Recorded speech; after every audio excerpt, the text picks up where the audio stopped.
Rodney Brown from National, I'm going to say this right, National Security Operations in Missouri.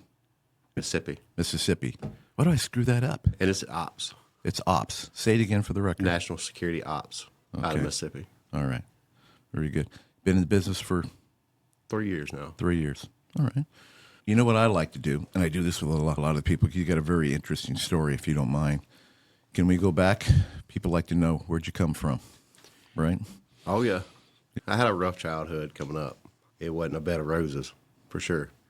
You know, started out at a young age.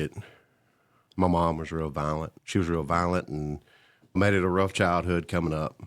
She left around when I was 6 years old, and went off to Chicago, and I think I seen her again when she was 13. My dad stepped up and tried to raise me a little bit, but he was trying to work and pay the bills, and that was very hard to do. He was trying to get by, and my grandparents basically raised me as an early age, and from there, just started looking up for my granddaddy and seeing the things he did in life, as far as he joined the military at an early age and got out of the military. He was in the Air Force, got out of the Air Force and went to open his own painting business, and did that ever since we passed away. 90-something years old, he's 90. still painting. Yeah. First of all, I want to say thank you for sharing that part. I could see that when we were talking. I had my own little kind of quirks. I think we all do as kids. We don't realize that till later, how it can affect you. I'm not saying it affected you, but I appreciate you sharing that, because there's a lot of people, believe it or not, I can't even tell you, that watch the podcast and say, I can really connect with that guy. And it's all part of our journey and what we're doing, what makes us do what we do, and how we want to be with people. I look at life now, maybe you do too. It's kind of like a movie. It's the only way I could do it. It's a movie. It's not real. We're here for a reason. Don't really know the truth until we go or cross over. I was raised Catholic, so to me it was hell or heaven, or one of the two. And I figured if my file cabinet was halfway white and the other one was a quarter black, was maybe I got a chance. So who knows? But it does make you religious, and that makes you think. So where I'm going is I appreciate you sharing that. And obviously it'll make you feel uncomfortable, but thank you for doing that. It's a rough time. It's hard to talk about that situation in life, but it basically made me who I am. Made me grow up, not to look back and repeat that to my family or anything else, or see if I could help somebody in some kind of way as far as my childhood trauma. Yeah. Let me ask you, let's go back to your grandfather. Tell me what kind of man he is, because I always find it interesting. Especially, I wish I could go back. I love talking to older people. They're very knowledgeable. They're so knowledgeable. So tell me, because your grandfather had not only a great impression on you as far as taking care of you and all that, but what you really like about him? What did he really teach you that made you who you are today? He's a very Christian man. Tell you any verse in the Bible he didn't miss. The church doors was open, he was there. He was a very good leader in life, which I wanted to follow his footsteps as far as being a leader, not a follower. And I took that and ran with it. Opened a lot of doors up for me. Now, it was just you that he raised? Yes, basically as a kid. He had four other kids. Okay. My dad had a brother and two sisters. Okay. He raised all them. I was the only grandchild he raised. Okay. Wow. Terrific. Pretty good life. So from 6 to, 18? When did you join the military? Is that when you left? No. I left, I guess, when I was 16, moved out. Got a job at a Nana and Pops, a little barbecue restaurant, and started working from there and going to school, and went to homeschool at that time so I could work more. Left that, went to the paving business, which my uncle owned a paving company out of DeSoto County, and started working with them. And I guess I spent about a year and a half working on asphalt, paving roads, driveways. Left there, and I started going down a rough road, hanging around our own people in life, and they wasn't going nowhere. And yeah. Grandmother, was she around? Yes, she was. Okay. How was she? Was she run with an iron stick and granddaddy was the leader, or what? That's right. She was at home cooking and taking care of the kids and cleaning. And back in the old days, it was a little different time. Back then, the wife usually stayed home and took care of the household while the man was out working and getting money to pay the bills and live life. Yeah. And where were you? Where'd you grow up again? Mississippi. In Mississippi. What's the name of the town? Senatobia, Mississippi, about Okay. 30 minutes south of Memphis, Is Tennessee. that pretty small town? Really small town. Really? Okay, so one gas station, one store, everybody knows everybody? We have a few more than that. Do you? I'm sure you We're growing up I'm sure you do. a little bit. Very good. So what you're talking about, so became a teenager. Now, good grandfather, good granddaddy, grandmother. You said you got into kind of like we all do as teenagers, right? Get a little bored and we start hanging out, start wandering off a little bit, get a little cocky. What happened there? I went down that bad road for a little while, and I knew that I was going down a bad road, and I had to change my life. You know what? When you say bad road, you got from the time I've known you, dude. You got the biggest heart. You got a lot of integrity. What's really bad for you? Really, was it really a bad road or just a little off course? I had friends on drugs, and I was not, but Yeah, they was on drugs and women, and some of them got into some other stuff, stealing, and it was time for me to distance myself from them. Yeah. So that's why I went to the military and changed my life totally around. Served 6 years in the National Guard of Mississippi, Okay. What'd you do for him? infantry. Oh, very good. How was that? It was great. Was it? It's exactly what I wanted to do when I went in. They tried to talk me into being a mechanic or something that had life skills, and Right. said that infantry wouldn't be nothing when I got out. It is something. It's part of security. Yeah. That's exactly what I'm doing today. Yeah. And then from National Guard, you got into law enforcement, right? I did. I got into law enforcement in 2010. I got into law enforcement. In that department, what was the Senatobia PD. Okay, should have known that. Local town. Okay, very good. And we were talking at dinner last night. You mentioned the canine. I thought that was a pretty cool story. I always wanted to do something for the community, make sure they was well taken care of. Because back then, that's law enforcement was about, is public relations, making sure the community was taken care of. And that's one thing I see now today that we don't have very many of. You have a few good ones that's still out in the community that take care of them, but there's a lot of times that they're worried about tickets and everything else except helping. Sure. You're giving a helping hand to make sure that you help that community and where you're from or where you're working at. You take that oath.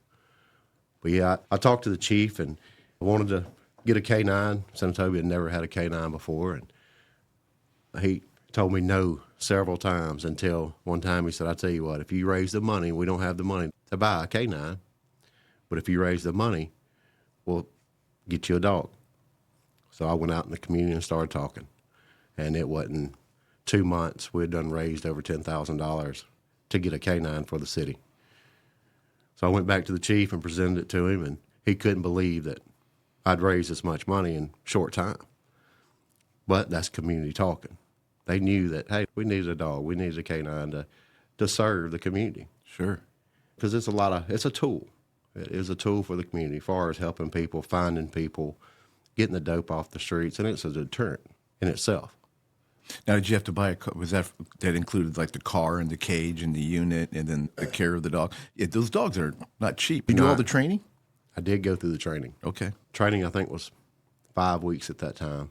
I went to Tupelo, Mississippi, picked out a dog, met a good instructor there, and he put me on first dog was a Malahide, Yeah. in between a Malinois and a German Shepherd. You know the difference between the two? One of them's lazy and one of them's not. Yeah.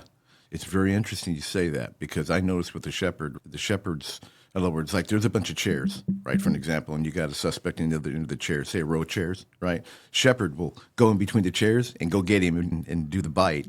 Malinois, is it Malinois? Malinois. Malinois, I can't even say it right. Oh, God. So, say it again? Malinois. Okay.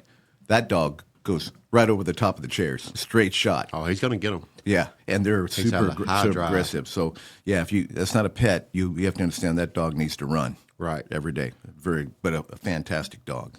Fantastic dog. It was the best of two worlds. Yeah. He wasn't just high strung and 90 to nothing, but he had the lazy side and he had the proactive side. Yeah. And that's exactly what I needed as a first dog, a brand new handler. Right. Now, did you make him a family dog too? Was he family / or was he just strictly department? They left him at the department? He went home with me. Okay, went home with you. We had actually got a donation for us building him a house. We built a house right behind mine, and that's where he stayed. It had air conditioner, heat. He was well taken care of. Wow. But he stayed outside. And the reason being for that, because you want him to steadily be a working dog. You bring him inside and introduce him to your family, and you're going to make him a pet. Yeah. He's not going to want to work no more. Gotcha. Yeah, going to want a treat for, yes. Did you do any multi-languages with him or anything like that? Did you have a He was specific- German. Was he German? Okay. So you spoke certain German commands? He did. Okay, very good. What was your dog's name? Nitro was my first dog. Nitro. Okay. Pretty unique. Yeah, sounds like it. Now, your cars, did you have the electronic windows where the dog would jump out the car, or did you go that, it would just open the door? I had a door popper, Did you? Okay. which the door would come open if I needed him. In certain situations, that door would come open, and he would come to me. I'd give him a command. He'd come straight to me and be looking for the next command. And you did that for how long? I worked for Centobia for 8 years. Okay. And then did that program fold, or you just went to a different department? I went to a different department. Okay. I actually went to Tate County for about a year and wasn't a K-9 no more, just worked patrol, Gotcha. beat the streets. Yeah. Ended up leaving for a little bit, and I got back in, went to Panola for a little while, became a K-9 again, started working I-55 interdiction and SWAT with them.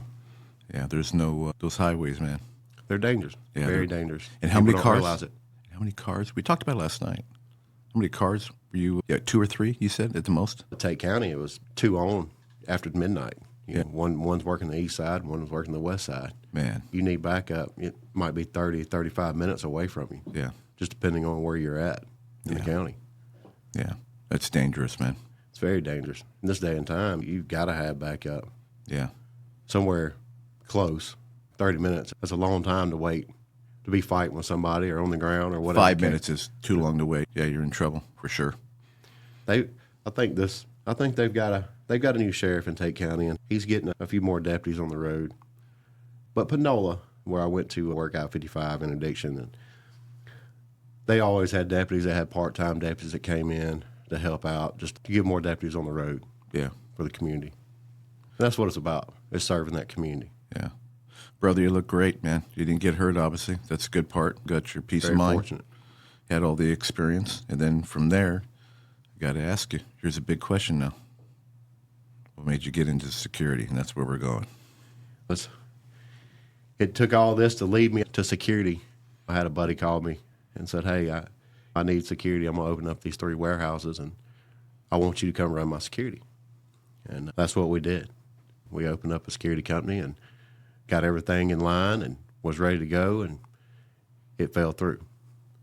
So now I had a security business and no contracts, nothing to do. So I hit the streets running and started advertising and meeting with folks, telling them what I could and couldn't do for them. And the first security job we landed was a warehouse in Memphis, Tennessee, that had problems with people breaking in the door, stealing, and Memphis is a different world. I heard that, Rodney. I don't know why. I kept thinking Elvis has got to be a real nice place, whatever. But I heard there's a lot of places you just don't walk in Memphis. You won't come back if you do. Really? It's very dangerous there. And Elvis has got a nice place there, did, while he was alive, but they're fixing it up as tourists there all year round. Sure. Going and look at Graceland. And Yep. very nice place. There are some nice places in Tennessee. You have to know where you're going. Yeah. Stay out of the rough areas. Sure. So your buddy tells you, come on over, we got some security contracts for you, right? And you put it all together, and then there's no security contracts. But you're committed now, right? That's right. I'm already in. You're already in. This kind of goes back to my past, my background as being in law enforcement, being in the military. I had that security mentality, and I started feet on the ground, started running with it, telling people what we could do and how we could do it and meet their expectations and how we was going to run security a little bit different compared to some of the other companies. Sure. So how'd you do that? You were obviously out of your house, right? Working from your house. Did you went what they call cold call, right? You jumped in the car, and what was your first place? Like for me, I hit multi-housing because it was the easiest I one. started hitting warehouses. You started hitting There's warehouses. a lot of warehouses in Memphis. Let me ask you, how long did it take you to figure that out? When did it really hit you going, you know what, babe? This is a 24-hour business. It didn't take long to figure that out. No. And I told you last night, I told you at dinner, I hope your wife got a little bit out of that or she understood. I mean, she does because she works with you, but the big part of it is a 24-hour business, right? So in other words, what I like to share with people, especially if you're married or starting, or you get your wife involved in the business, which is great to do because you need all the trust in the world. It's hard to find good employees, but when you come home, you just can't shut it off, right? At dinner, you're talking at dinner, then you're sitting in bed and you're like, hey, oh, by the way, don't let me forget, first thing in the morning, you got to make sure we got the checks and we got the money in the bank for pay. We got payroll Tuesday. Okay, honey, it's no time for you. Then your kid want to talk. Your child comes up to you and wants to show you the artwork or the crayon drawing she just did. And you go, baby, hang on just 1 second. I got my client on the phone. I'll be right with you. And before you know it, there's trouble in River City without you even know it. Because you almost forget about what's really important to you, which is your wife and your child. And I did. First marriage. Cost me. I talk about it, and I do this podcast for a reason. I look into the camera for a reason right now when we're doing this to let people know that. Don't forget that because everybody's watching. Your daughter's looking at the way you and your wife respond to each other. She looks at the way, whether you think it or not, I know she's looking at you when you're on the phone with a client, and pretty soon they quit coming to you when they finish that drawing when you're on the phone. And daddy's always on the phone, and you don't realize how much time you spend on the phone and your clients. So it's like that happy medium that we talked about last night, meaning when you start that contract with that manager and do a personal video, and I say this to everybody, not only do you have your commitment as far as your contract and what your services are, but I call it an emotional contract. And that's this. My name's Rodney Brown. Okay? Here's how I operate. Not only are we going to do everything we possibly can to provide you the best service, right? And I know you've heard this before. But most important, I want to have the relationship with you means I'm here for you. So from me to you, I'm your one point of contact. Here's the hours of operation. Here's our commitment to service. Here's what we agreed to do. Nothing out of the scope because we love to add stuff. Okay. Here's my after-hour emergency number. This is how I'm going to respond to you. How would you like to be responded to? Phone call, email, text. Okay. Within reason. After 5 o'clock, don't panic. If it is fire, flood, blood, you come out in your pajamas, I'll come out in my pajamas. It's 50-50 here. Anything related to that, you can count on me. You can call me. Other than that, I'll call you in the morning, within reason, 9 or 10. We'll do the follow-up. It takes time for me to call my guys because, remember, they're working at night. So I got to let them get some sleep. Because if I don't let them sleep, they won't go back to bed. And then I got a guy that's tired driving my patrol car or doing a horrible job on your property. That's correct. So can we have that agreement? And you make sure you dial that in because that is going to remove a lot of the stress that you guys have when you're talking to your clients right off the gate because we go into panic mode, right? Think about it. When you get a new client, you don't know their personality. It takes you a month and a half to figure out, are they going to pay me on time? How is this client going to affect me in this business? I really don't want to worry about this contract. I'm trying to build this business, so you're constantly pick up the phone. I got to show them that I'm there. I got to show them I'm there. No, set the tone in the very beginning. Get a clear understanding. And I'll tell you, you can agree with me or not. But after you have that conversation and they look you straight in the eyes and they say, that's not the way I operate, you're going to pick up the phone anytime I call you, okay? Because that's the way I do business. Now, that gives you two options. You can either sit back and you can say, gotcha. You can try to correct it. You can go into your tactical communication or verbal judo skills and see if you can bring it down. But if you decide to take that contract, it better be something you can manage. You got to be prepared. Okay, what to expect, and then go look for another contract to replace that one because it's not going to be a good business. Our problem is we pick up a lot of those.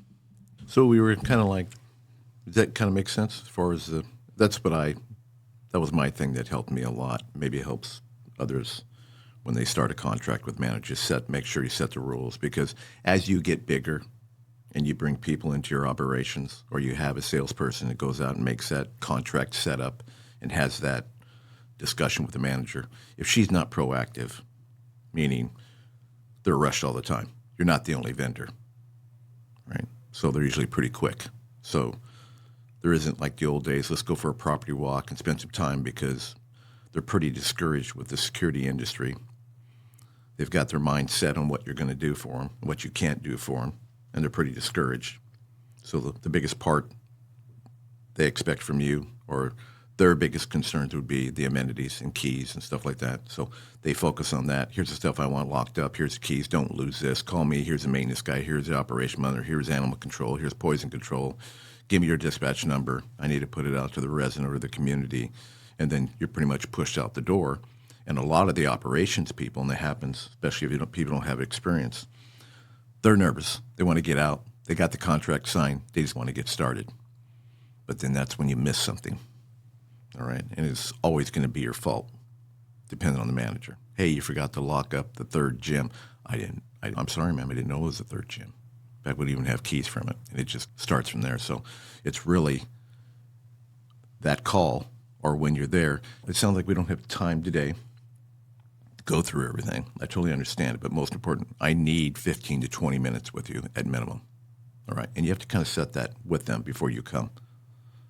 I know it sounds hard, but how many times have you gone to a contract? I don't know if it's happened to you. And you walk in the door and she's like, I'll be right with you. I'll be right with you. All right, come on in. Have a seat. Yeah, sit down. Okay, here's the map. Here's the keys. Becky, can you tell Rodney what we need to do? I'll be right back with you, Rodney. I got to meet, right? And then she comes back. Okay, did you get everything you need? Great. Okay, well, we're really looking forward to you start. Thank you very much. We're super excited. And then you're out the door and you go, God, I thought that was going to be an hour meeting. You know, that's happened multiple times. Sometimes you get to a property to assess it or to do a walk around and the manager can't meet with you or didn't show up today. It's a lot of different scenarios that happens in these properties that you go there, you drive an hour or 7 hours because some of our properties are across East Tennessee and just to meet with new property managers, just to introduce ourselves, to let us know who we are. Yeah, yeah.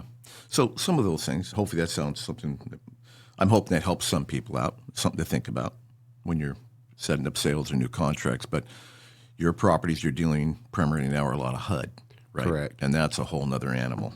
Okay. It is. So you've got HUD, they call it in California terms, HUD, D properties, C properties, B properties, and A properties. And those are all pretty much the way they sound. A being high level, exclusive, right? Properties that have all the amenities. I don't know if you have that in your area, but here they've got everything. They want it to be like a community. They don't want anybody leaving the house, right? So we've got your amenities. We got your barbecue. We got your fitness center. We got your movie theater, right? We got your dog park. We got your sauna. We got your cold plunge. They want everybody there. And costs quite a bit. Correct. Live downtown Long Beach or more, I'd say Irvine. They've done a pretty good job and they made it very nice for people. So that is more of a standing position. They want the visibility. They want you to be an ambassador. They want you to be able to provide a partnership, right? It's not just to walk around and just lock stuff up and kick indoors, right? Like a HUD. A HUD, you're almost like the municipality police. You're trying to take the house rule program and put it in place. Yeah, by the way, you can't bring your guns and your drugs and you can't drink beer in the patio. It's a complete change, right? Oh, it is. It is, 100%. Yeah. So what are you doing today? Is it more HUD? And not to take the conversation from you, but I found it really interesting. I found myself going there, I think, because I came right out of the law enforcement like you. And I go, that's like my comfort zone. Right. So I went to it because I could speak the language and I could solve the element. But at the end, I never got respected.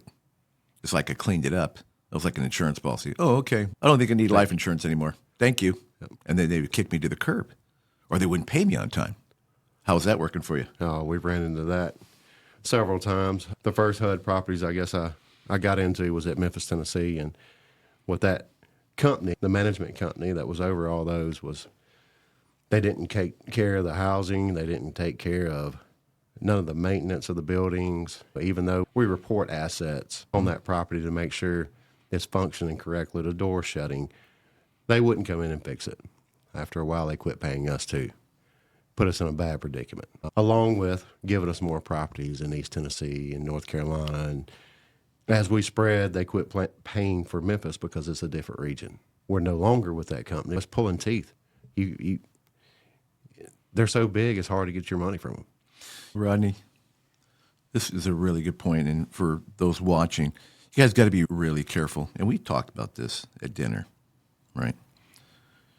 It's your business. You're trying to run a business. It's the contract, right? And we find ourselves gambling, right? Are they going to pay us? Because they tell you. Taking that risk. You're taking that risk, right? Gets up to 90 days, 120 days, right? And then all of a sudden they're coming back. A lot of them, with me, they would say, oh, I didn't get your workers' comp certificate. I need your general liability insurance again. Oh, check's in the mail. It's coming, right? And then you're writing it. Tell me how that feels. Tell the listener how that feels every day.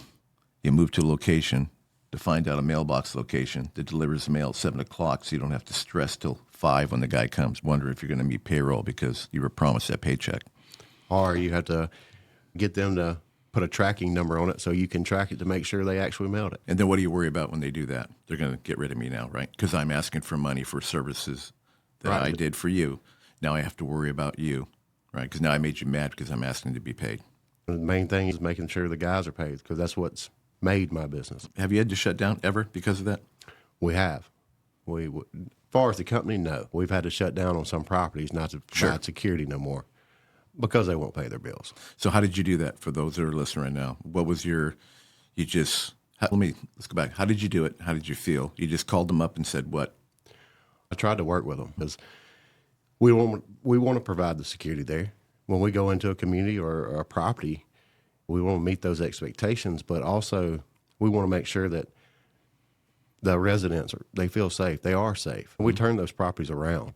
And to back up and to leave the property or have to get the guys out of there because they are lacking on paying their bills, but sad for the residents there. I try to work with them. I try to give them fair warning, asking them, pleading with them, emails.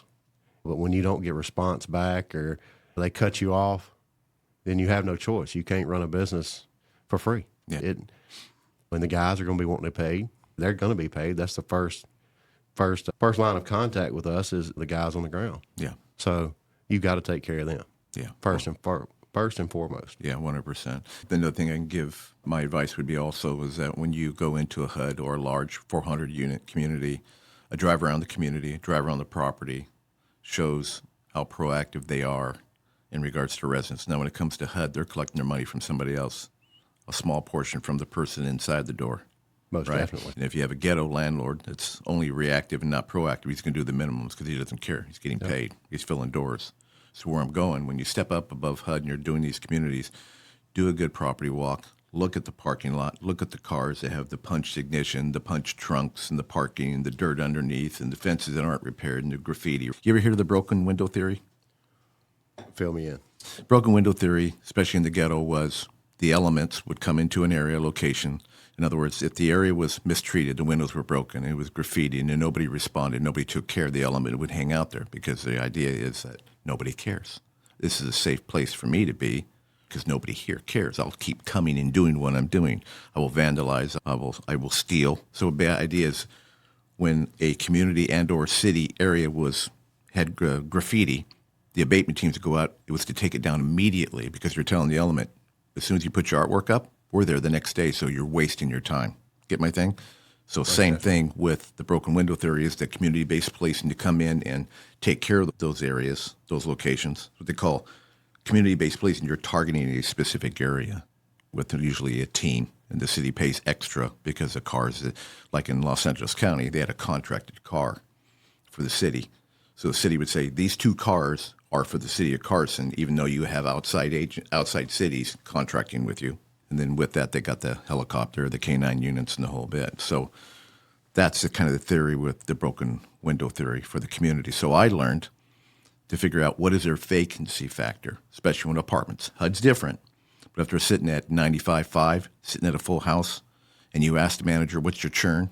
If they'll tell you, or you can figure out the numbers, you can see why people are moving in and why people are moving out. And typically here in a lot of places, it's parking and or security-related disturbances, right? Amenities broken, people just upset because nothing's being taken care of or lack of maintenance to get help or assistance. So good calling, even though they want you real bad, right? And if somebody says, come on in, they're willing to give you a contract in 5 minutes, just send me your bid, and I want you starting tonight, you got to sit back and be very careful, especially when they call you and say, hey, right now, we lost our security company. We need somebody tomorrow. Can you cover us? Probably be very careful. There's a reason for it, so be very careful. Don't rush to grab a contract. Just say, love to do business with you, but I have to spend some time.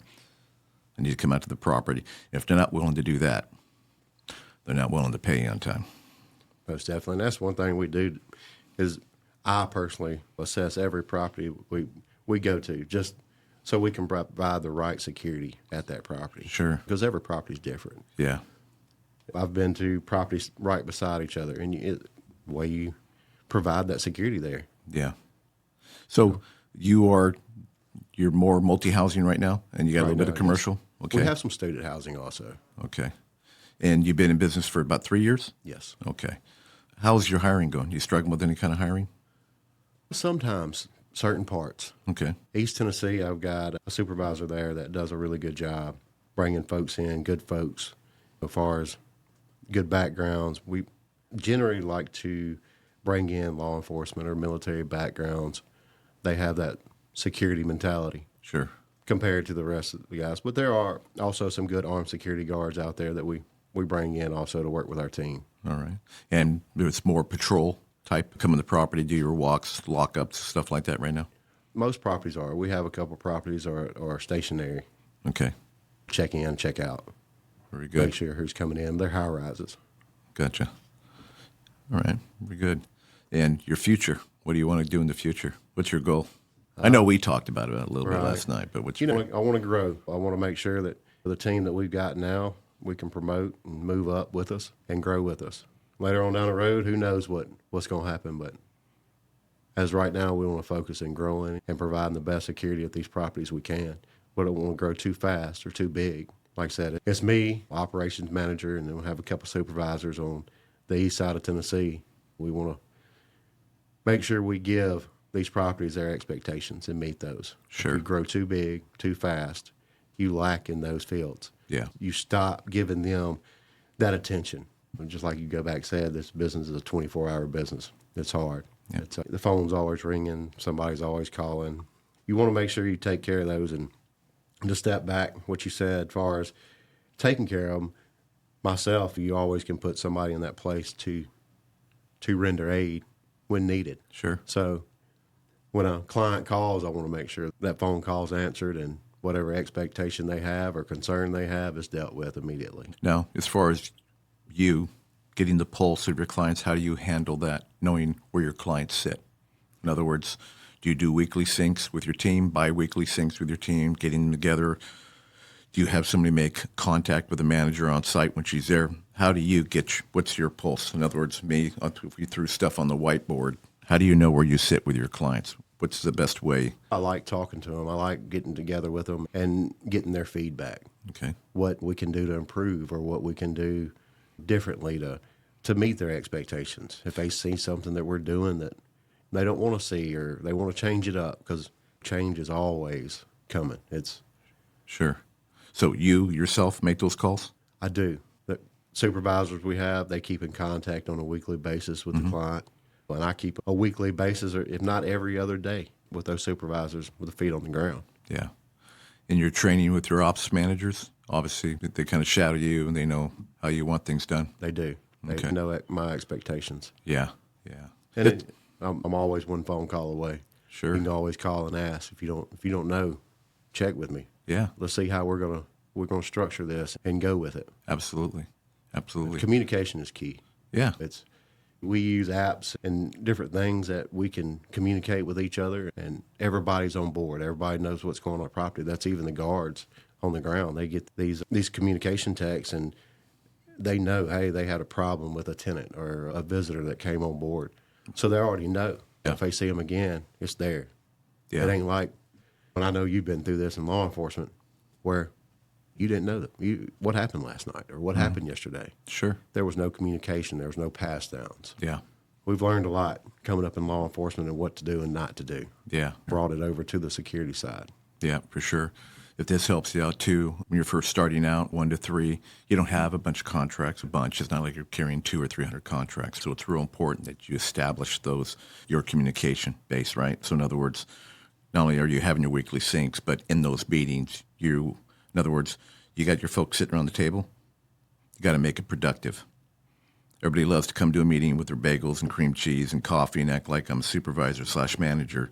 But when you're sitting at the table and you have a weekly sync with your team, you got to have your protocol set up with your team. Say, come to the table with a problem. Come to the table with a problem. And the problems that you have, I want you to give me 3 reasons or 3 things that would potentially fix that problem. I want your ideas. Okay?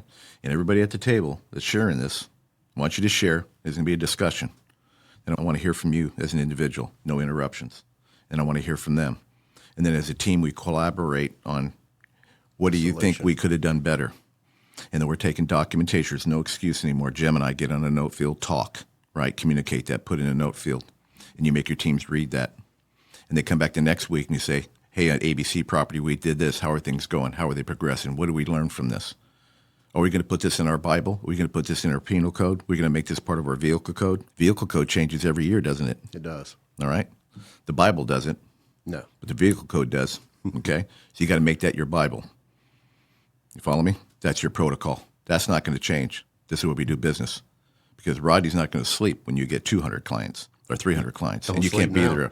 Or you'll be divorced. I'm telling you now.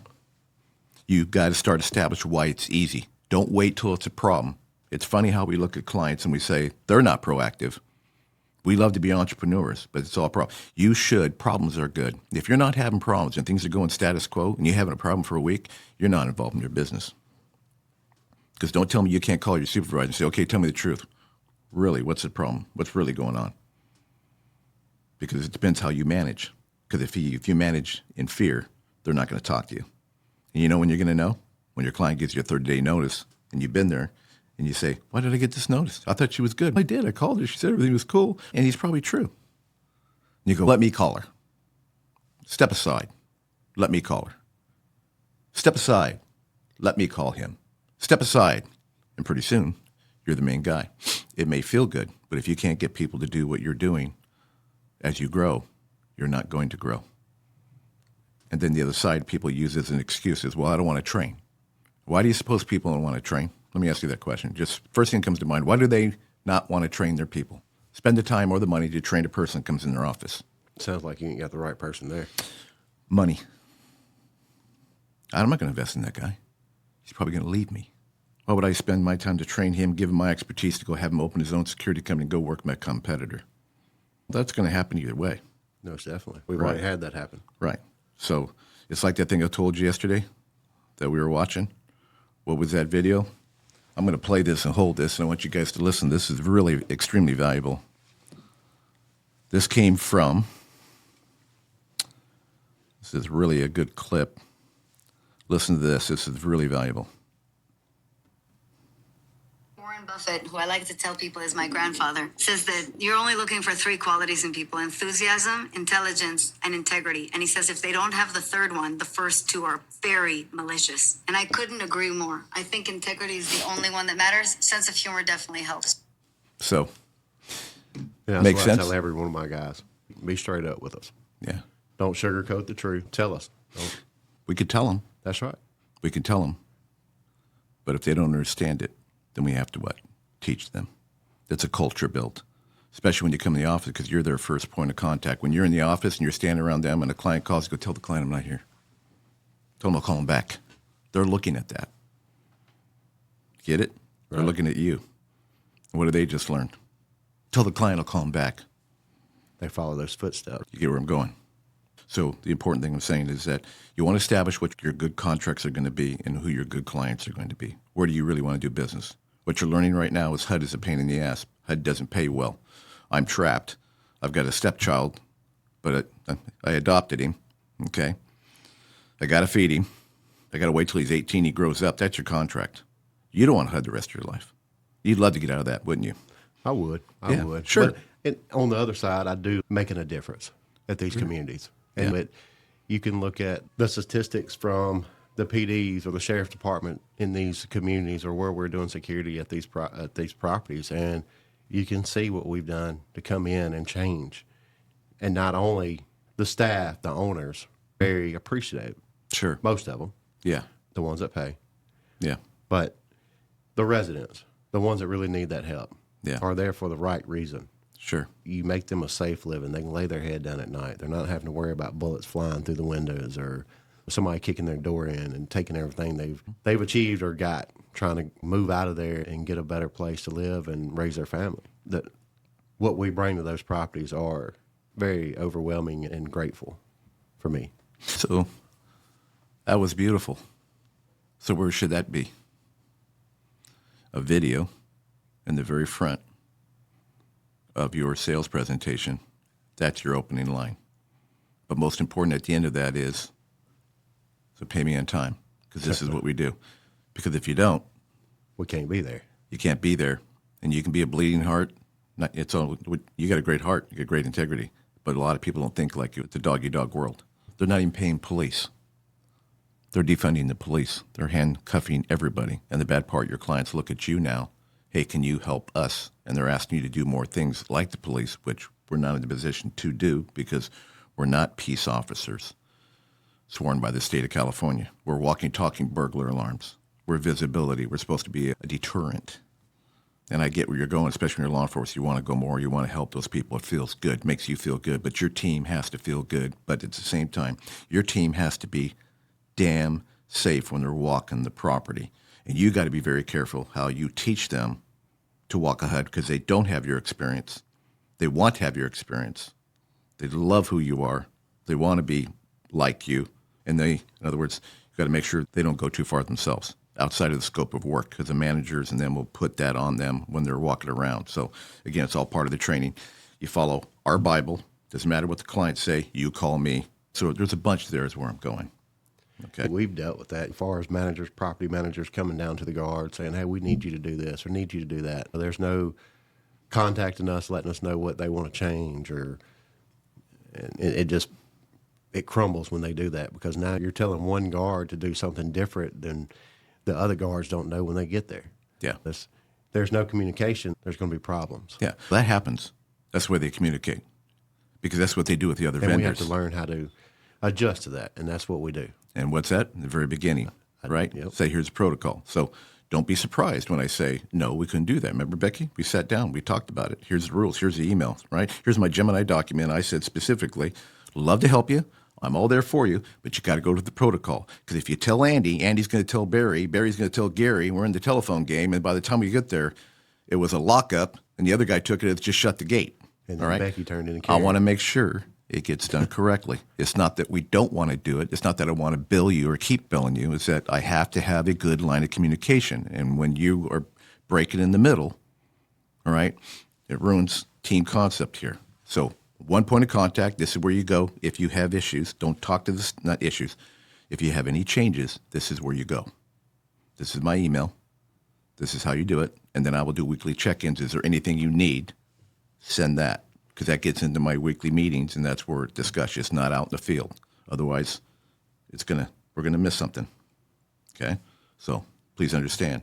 But it's all set up in the beginning, and so as you grow, be very careful with your sales team. They have to be there, and that's why a lot of guys don't have salespeople because that's what happens, and you feel I have to do it. Right. So how about this concept? Why don't we do something to where you don't have to do sales? Because if you came in my door and you said what you said, dressed the way you are with your background, I'm all in. The only thing that's going to stop me from doing it is the budget. And me as a manager or person that wants a contract with you, my personality, am I proactive? If I'm proactive and I'm military and I'm former law enforcement and I'm a property manager, you're my guy, right? Most definitely. Yeah. You see see what I mean? Yep. A little bit. So anyhow, it's real important, especially as you grow. But most important is tools, right, to help you manage that. And there's a lot of great tools out there that we can use. So in the beginning, when you first get started, let's talk about your software programs to help you streamline. And tell me what really worked for you. When I met you were using SilverTrack. That is correct. Okay. So take me from the beginning with SilverTrack. How did you like that program beginning? When we first started, goes back to we was doing a paper trail. Guys was filling out a daily log, incidents on this log, and it got to be a bunch. We're having to send these logs to the property manager or the security director and letting them know what's going on these properties. So I said, there's got to be a solution. There's got to be something different we can get in so they can have this. So we searched and we found a program called SilverTracks. We started running SilverTracks, I guess, 6 months, maybe a little longer. We was having problems, one after another, trying to communicate with them. There was no communication. We would email, not get nothing back for days, weeks. So we was very unhappy with SilverTracks. What year was that? When did you start SilverTrack? I'm going to say 2023. Okay. I sold in 2019, and I'm sorry that happened to you. I know a lot of things went downhill, but okay, so 2023 is when you started. We're in the 25 mark. So you had it for how long?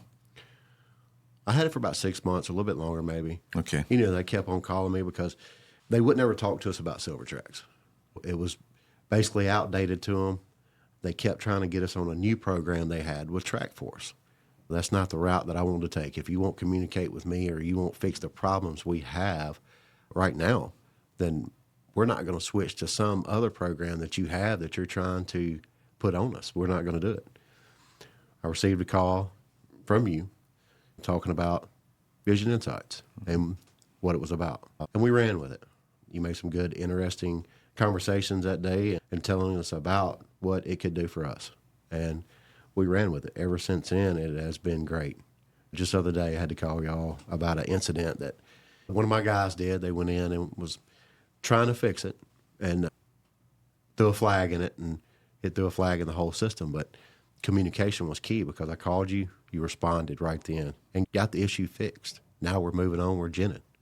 So It's night and day. Vision InSites is the simplest, most powerful security guard management software. No long training, no complicated systems. Guards can start reporting in minutes. Train your teams with micro trainings, attaching video to individual checkpoints to walk them through sensitive procedures.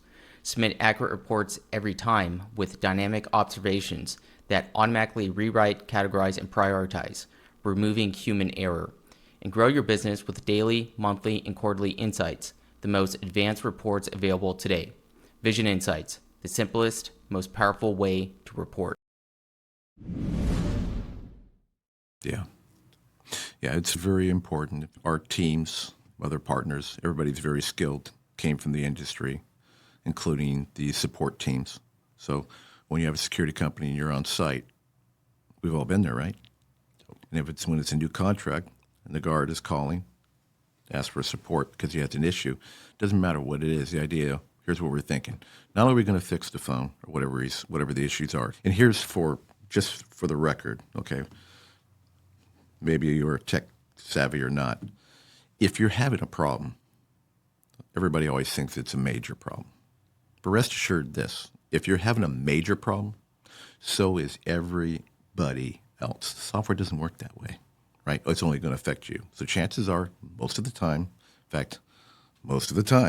it's user error. So what happened with you, your guy went in and created a different username profile, right? Correct. Wasn't system related, but he thought it was. And he's got PTSD from the other service there, but he was very professional, but we got it resolved. Okay. But where I'm going, it's usually user error. So just within reason, give us time. We understand that. But where I'm going is that we know how important it is for that guy to continue his business on that property, that contract, because we have been there. We don't tell him, okay, thank you. We'll send a support ticket. We'll get back to you tomorrow. Here's your email. Tell your boss, Rodney, that we'll have somebody contact him within the next 24 hours. That doesn't do anything for you. And we understand that's most important. So when you're dealing with software, number one, it has to work, right? No question, has to work. Number two, support. And number three, is it always advancing? And number four, is it overbuilt? And number 5 and 6 is, are you going to start getting into scheduling and payroll and things that you aren't really good at? We're not payroll experts.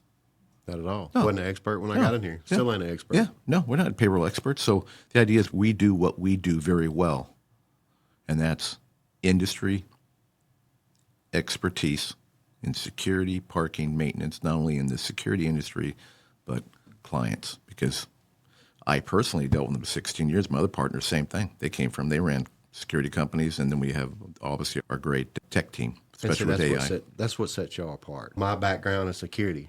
Y'all's background in the software department. Y'all are set apart because you've had a security business. You were former law enforcement. And now you know what it takes to run that. So it shows a lot. And these other security softwares, who knows what their background is, what they've done. We're a little different because we're very reserved. We're very careful on who we pick too. We don't want every security company. Not everybody's a good operator. We spent years and years in this industry taking care of clients and taking care of people like you that care, that want to make a difference. Your heart condition shows that's the clients we want. We're not here for a monthly subscription fee so we can hockey stick it and wait for some, I won't even get into it, investment group to come in and say, oh, we're the best thing to sliced bread. We're going to totally take care of you. We love you so much. Things are going to be so wonderful. Let us help you. Let's do this. And I wouldn't have done that if I didn't have that tragic event that forced me to sell in 2019. And I won't continue to talk about it, okay? Because then I'll have my own PTSD, and this will be my own podcast, all right? But I feel you. I understand. I'm sorry you went through that. And I'm not badmouthing the other people. It's just, Me neither. The other thing is, it's just you do what you do best, and it's all based on the team. And anytime you go into any kind of business, you always look at the team. You look at the team. It starts from the team first, then you get into the product. Who's running this thing? What's their background? So same thing kind of with you. So didn't mean to go that direction, but the good part is you've gone from SilverTrack. That was a big deal for a lot of people. Being able to go paperless, be able to go red, yellow, green, priority levels, a picture, don't worry about a fax. That's old school now. So now we come up with Vision. And you tell me the big difference. When we had SilverTrack, or when I had SilverTrack, it was great because the guard companies would call and say, oh, yeah, it's really good. It's really helped my guards. I can really watch them. I can really make them accountable. I can watch the QR codes. I can watch all. That's all the conversation. Today, it's changed because, and we know this, because we built it, as you probably figured, for the client, your clients. Make sense? It does make sense. What are your clients saying about those reports? Oh, they love them. They love the reports. They love that they can look. They don't have time. A lot of these managers don't have time to look at all these reports and go through there and look at this green, red, yellow. They don't have the time to look at that. So you pull our reports up, and it shows you a brief description of what happened within that 24 hours of that shift, that post. Mm-hmm. So they know. They can read, oh, we had an incident at this certain time, and scroll down and see the report for that incident. Yeah.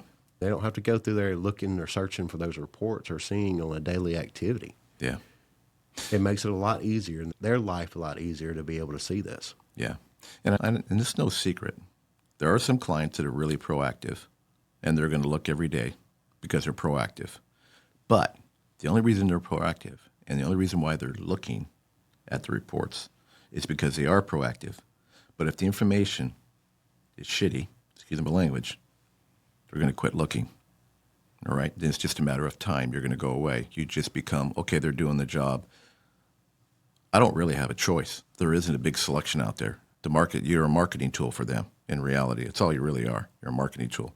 And there's really nobody, even the bigger players, that provide anything outside of that. So our thing is, and tell me if you notice, the reporting issue.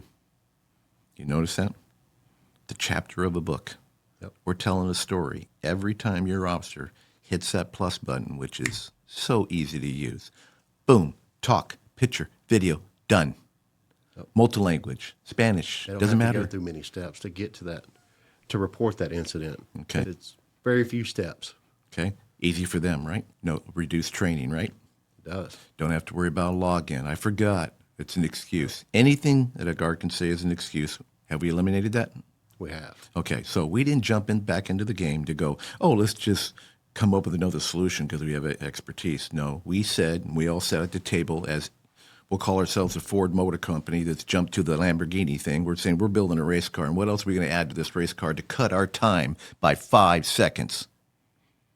Not 3 minutes, not somebody who can buy a monthly subscription so we can grab you. We cut the time down by seconds in that application for you and the software. We have streamlined this. This makes a huge difference. And let's get back to the client now. So as far as reporting goes, when they do look, if they're proactive, they're going to want to look every day because the story is interesting and there's stuff in there that they have to now follow up. They can't miss up. They can't blame you now.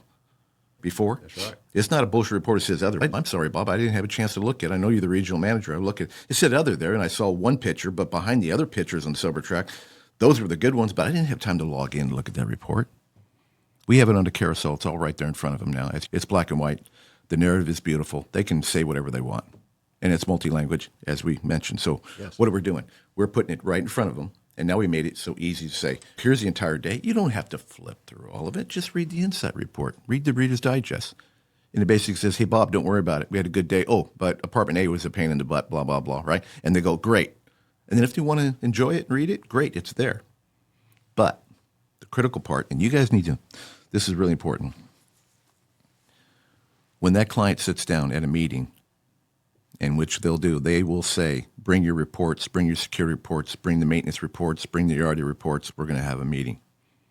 Okay, let's talk about your vendors. Let me see the security stuff.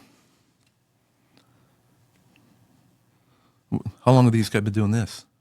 What are they really doing here? I talked to Chris, and I've talked to him several times. It's bullshit. You're going to get thrown under the bus. And by the way, you're going to get kicked to the curb. And that's why when you guys get a 30-day notice and you go, where did that come from? I thought things were great. That's where it came from. So the editing on the reports, the line of the patrols, hey, my guys couldn't get there. Is there any way that we can go in there and edit it? Let me tell you, the managers know exactly what you're doing. If you think you're getting away with something, you're not. Especially when you're new, you don't understand, you think, she'll never know. But what you don't realize is how easy it is when they have other properties to call the sister property and say, hey, grab your report for a second. What time did the guy get there? 9, 10, 11, 12. That's when it was more written. But they're right around the clock. So how can he get here and go across town in 10 seconds? So we're changing that. You can't change that. We can't change that. That's accountability. You can't change that. We're not about accountability anymore. You can't change it. You want to grow in this business? You got to be a partner. You have to be a partner. So what are we doing? We're taking all our expertise and we put it in that Vision InSites tool. Now, you either get it or you don't get it. Okay? But in reality, your client gets it. Your client seeing those reports, guess what they're saying? Hey, maybe we should own this data and give them the mobile device. So the idea is this. Let's be a better partner with the client. You now have a tool for the very, very first time to really engage and be there, and you can take your C player, I won't say dumb guard, I won't say that, C player guard, and you can make them look like an A guard, right? You don't have to worry about editing these reports. We can set up the protocols like tasks now to where they don't have to, but there's written narratives. There's a lot of cool marketing pieces. I'm not going to get in here and sell Vision anymore. I know it appears in it, but I have to talk this way because I got you in front of me. I've got other people talking. This is the change of the industry, and this is where it's going. And we have got the car to get you there in when it comes to retention for contracts. Let me ask you, with the reports now, are you worried about anybody taking those contracts right now? No, because there's nobody around that has a reporting system. Nobody's around. But if somebody was around, what would be the reason for the change? It wouldn't be $5 with the data this stuff's going. Even if it was cheaper, it would be very hard, I think. I'm not going to take words out of your mouth. What do you think? I think if somebody did have another system like this or software like this, you still got your foot in the door with them. Mm-hmm. They still see what you can provide. You've been there from the get-go. Yeah. And you're giving them all this from this software. It's a no-brainer not to change or go somewhere else. Yeah. Cool. So future looks like, what's your goal in the future? We want to grow. Okay, you want to grow? As a team. Like I said before, it ain't me. Yeah, I started this business, but it's the feet on the ground that makes this business, the people we put in place. When we go back to HUD properties and talking about those or any property, you have to have the right guard for certain properties. You can't just put anybody in these properties to do security. Every one of them's different. Yeah. Every culture is different. You want to make sure you put somebody there that is very respectable, but also means business. Yep. You going to leave this as a legacy? Are you going to plan on selling it later? What's off the top of your head? What is it? I don't know yet. That's to be determined. Okay. Sale sounds great, but who knows what the future holds. Yeah. But if you do, what's most important, we talked about last night, retention, long-term contracts, happy customers, and a good management team. And you want us to go out the door later. So this is a perfect opportunity. That's right. This is a perfect opportunity right now to do this with this tool and the thought process. And as we're here to help you. So I look forward to, we talked about it last night, bi-weekly meetings and just getting on the phone for a half an hour and just the new stuff that you're doing. So we can do that as well. That's the other thing we offer with our good clients, right, to help you any way we possibly can. Doesn't matter if you're going to go buy a patrol car. Like I said, give us a call. Well, we're never going to tell you what to do. We'll just tell you what didn't work and what didn't work for 2,600 operators that we spent time with over 16 years when we ran a software. And by the way, we were the first ones to originate real-time reporting as well. So we've been a game. Something that helps out too, real-time reporting as far as these clients, they have to know what happens on these properties 24 hours a day. Yeah. Even the owners, they come to a walkthrough maybe twice a year. There might not be from there, that state, etc. But they get to see with these reports what's going on in that property like they are there. The broken glass or broken door or an incident, a domestic or a tenant violating their house rules or HUD rules, whatever the case may be. They're getting these reports real time to know, hey, I need to address this. We need to fix this. Yeah, and the analytics behind it is incredible. And that's what makes the difference, because we're not going off a drop-down menu that you had to pre-build yourself and determine what those inspections are. Correct. And then they get the option to text or email, and that makes it even better for them. Yeah. Because some of them, they don't want to open their emails up, but they'd like to see a text. Yeah. If something severe, a fire or a shooting or whatever the case may be that's happened on that property. Yeah, for sure. Yeah. Well, let's do this. Let's have a pack. We communicate like the way you communicate with your team. This isn't, like I said, I want to have a long-term relationship. We've known each other for a while now, and I hope to continue this with you. You've got us at your, whenever you need us, right? Not just a support, but anything related to business stuff. And good part is we're here for you. That means a lot. We're here for you. And I really appreciate you and your wife flying into California, taking that risk. Always. Yeah. That's what we do it for. I know. It was a lot of fun. It was really good meeting your wife. She's a lovely lady, and it was fun sharing stories at dinner last night. And it's nice to, when you go away, you feel like you kind of you didn't just come in for a podcast, but, right? Just more therapy. That's right. Would be a good way of putting it. More therapy. Nice dinner and therapy and a podcast. Networking and Yeah. all of above. You want to grow, you've got to step out. Yeah, 100%. Step out of that element and take that risk. Yeah. As long as you have good boots on the ground and good guys working for you, and it'll go. Yeah. People see that. People see that they're getting what they pay for. Yeah. It's not some security company that's coming in and, I'm going to do this and I'm going to do that, and they don't do it. Yeah. Yeah. We live up to what we tell them. Yeah, no question. And the good part, we're going to do dinner tonight. You're going to meet our CEO, Art Williams, fan of yours as well. Oh, yeah. Art's doing a phenomenal job with the company. He's got a great vision. It's kind of reminds me of he's going to maybe hate me for this, or maybe he's going to like me for it. It's kind of like the Steve Jobs, right? He's got this mastermind vision going on, right? I see him in stage pretty soon. You know what our goal is? Find people like you. And I know he would probably agree with me on this one. We're going to get about 150 people. We're going to go right over here to this Bay Theater that's just been redone. In fact, I just met with him. It's beautiful theater, right? Imagine being on stage and then coming out with our new products that we're coming out. They're going to be mind-blowing, right? Be able to share that. I know he looks forward to doing that someday, because this is not a product that's going to lie dormant. Oh, yeah. You better put your running shoes on. And guess what? We're all halfway around the track. We're 3/4 around the track, so unless you're faster than us, it's going to be pretty hard. So come join us. Come be part of the group. Drink our Kool-Aid. You're going to love it. And we're here for you all the time. I heard Art's a good runner, too. So. Yeah, he is a good runner. He's a good runner. But he's doing a phenomenal job. Alex also. I got to keep him confidential. He's our private avatar. Everybody looks at him and says, is he an avatar? Is that guy real? He's so smart. He's just so smart. But I think we got a great team. And plus our Thomas and Curtis, our support team. They originally came from Silver Track. Art worked with them as well. He hired them to come in, obviously, because they fit the mold. So it's so much fun, dude. So much fun. I love doing this. Oh, I'm looking forward to it. Yeah, I really am too. And I look forward to our calls as mentioned. And we got to get you back here. Oh, yeah.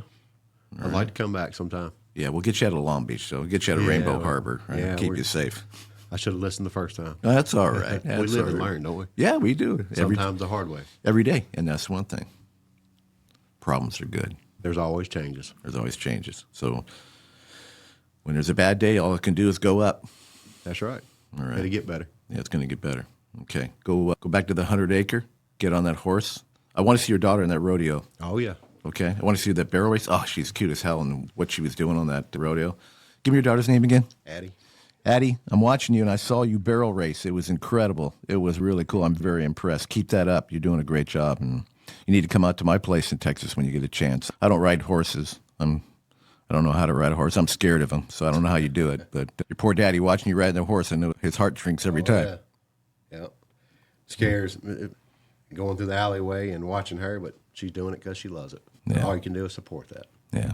All right, cool. Again, Rodney, thank you for coming, bro. Thank you for having me. Appreciate it. Do me a favor, be safe, and let's stay in touch. Most definitely. Okay, bud. Have a good one. You too. Comment, like, share, and subscribe.